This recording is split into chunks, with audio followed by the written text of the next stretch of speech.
Hello, my name is Charlie and I'm going to be interviewing Alf here. I've been asked to do this by Mr Willoughby because of my interest in history, especially the Great War. And I also helped run a history club that I was very, very interested in. Hello, Mr Tom. Hello. So I see you've got some really interesting medals there. So what? Do you want to know what they are? Yes. Yeah. Well, that's the military medal, and that Wow. I was awarded that in Italy for service in Italy in 1943. Yeah. That is the General Service Medal for the war. Anybody that was called up and served in the forces. That is the Africa Star for service in Africa, Algeria, Tunisia. And that is the Italy Star for service in Sicily and Italy, and that is the Victory Medal. Wow. It's quite I'm very, very impressed. I'm humbled. So tell us a bit about this. Yes. Well, you want me to tell you about this, do you? Yeah. Well, we're in Italy, and I was in charge of a signal detachment with the company on the outskirts of the village where most of the battalion were. And we were attacked, and the forward platoons, about 30 men in a platoon, and the company headquarters all departed to the bottom of the hill. And as far as I was aware, I was left on the hill there with my two signallers. The colonel phoned and get me the company commander. I'm sorry, he's not here. What? So I explained the situation, and he said, well, if you can, try and get him and tell him to try and retake the hill immediately. He said, I could hear that the grenades and the machine guns are going over you at the moment, but it quietened a bit, so I dived out and down the hill and found the company commander and the rest of the men and explained the situation, that they should retake the hill.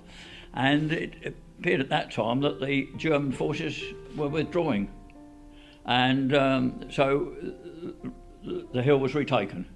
And I phoned the colonel and explained that the company commander would be on the phone shortly. They were taking the hill.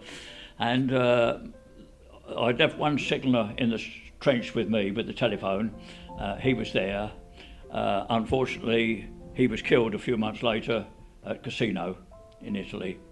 And the other lad, who'd only been with me for a couple of hours, a young lad coming up from England, I'd put him in another trench. And when I went to find him, he wasn't there. He'd been taken prisoner. How does that make you feel? Well, felt sorry for them. Yeah. But so for that, the colonel recommended me for the military medal. Yeah. Amazing. Yeah. Congratulations. How did the enlistment work for you? So when you were enlisted, how did it kind of come around? So did you decide through duty, or? Oh no. Or were you forced to? You were sign told, up? exactly what to do. Yes. We served then. We should have had 4 months initial training at Maidstone, but after 3 months it was Dunkirk, and there were no fully trained soldiers left in this country. So we were 3 monthly trained. So we were sent down to Dover as first line of defence. Believe it or not, with 5 rounds of ammunition and a bottle of petrol, Molotov cocktail, and told if the German tanks do land and come up the hill, throw that bottle at them and explode, and that'll be it. And we were told that we were going to join the Americans and do a combined landing in Algeria, which was the torch landings.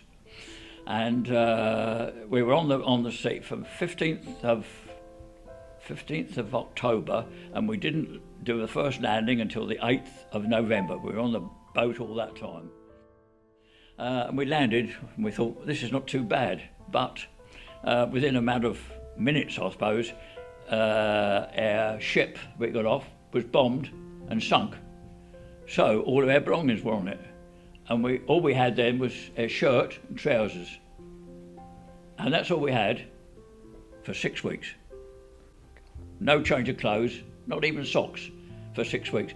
Fortunately, we were in the open all the time, so perhaps the smell wasn't too bad.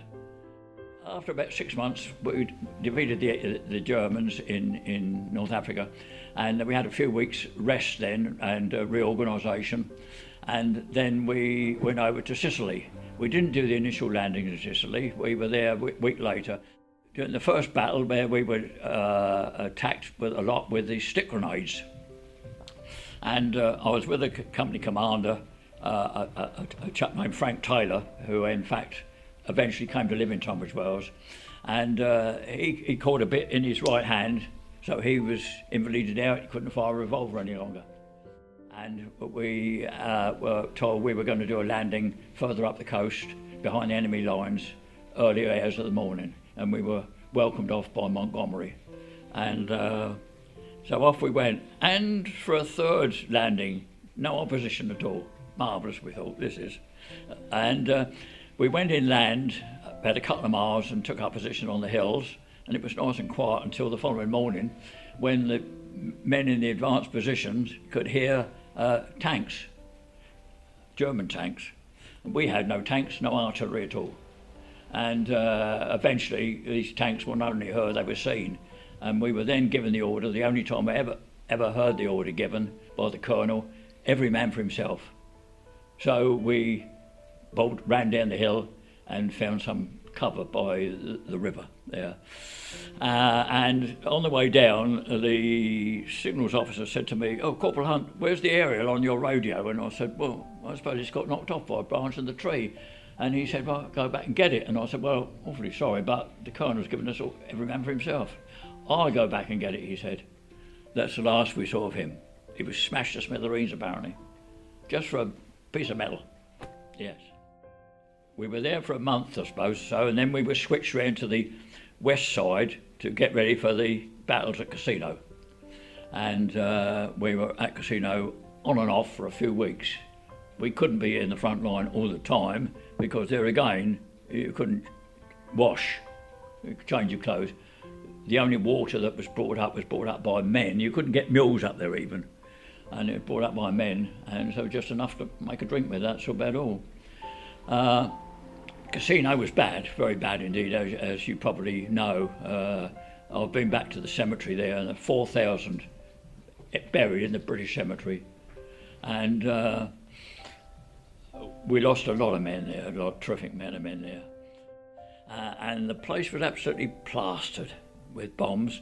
The idea was then that the New Zealand tanks would go through and we would follow them. But you couldn't get tanks through there was so much rubble. So that was cancelled. And there were a lot of Australians, a lot of Americans killed there to begin with. Terrible, terrible, the Americans. And of course, some people are critical of the Polish people that come to live in this country, but the Polish men took Cassino.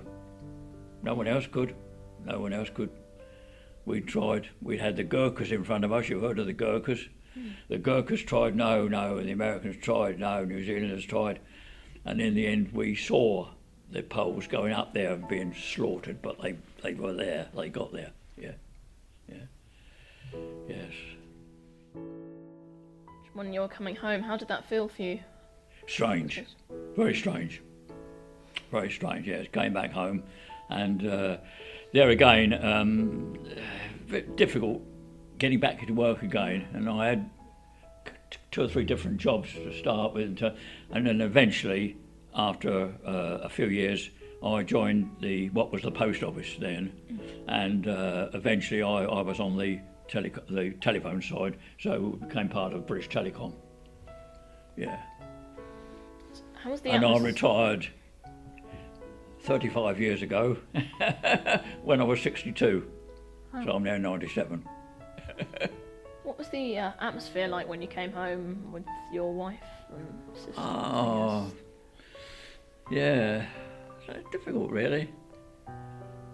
I think we did find life a bit difficult really, yeah, having just been with all the men, you know, for all those years. That's when I was first called up. Wow. That's brilliant. That's in the Cavalry Grounds, by the way. Yeah, that's in 1940. How old were you then? 20. 20. Yeah. Okay. Amazing. And that's towards the end of the war. I started to get the medals then. You know, that's the ribbons. Yeah. That's the Royal West Kent badge, of course, battalion, and that's the divisional badge, 78th Division. Yeah.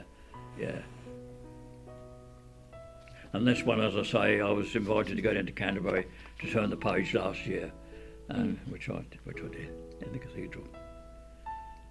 Amazing. You got any really key messages for the young people out there? For the young people.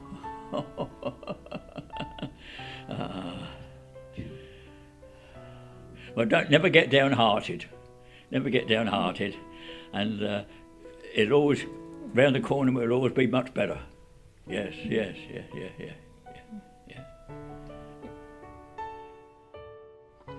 It's been really, really lovely talking to you. Very, I've very enjoyed it. Yeah. Really nice to meet you. Oh, thank you. Nice to meet you too. Yeah.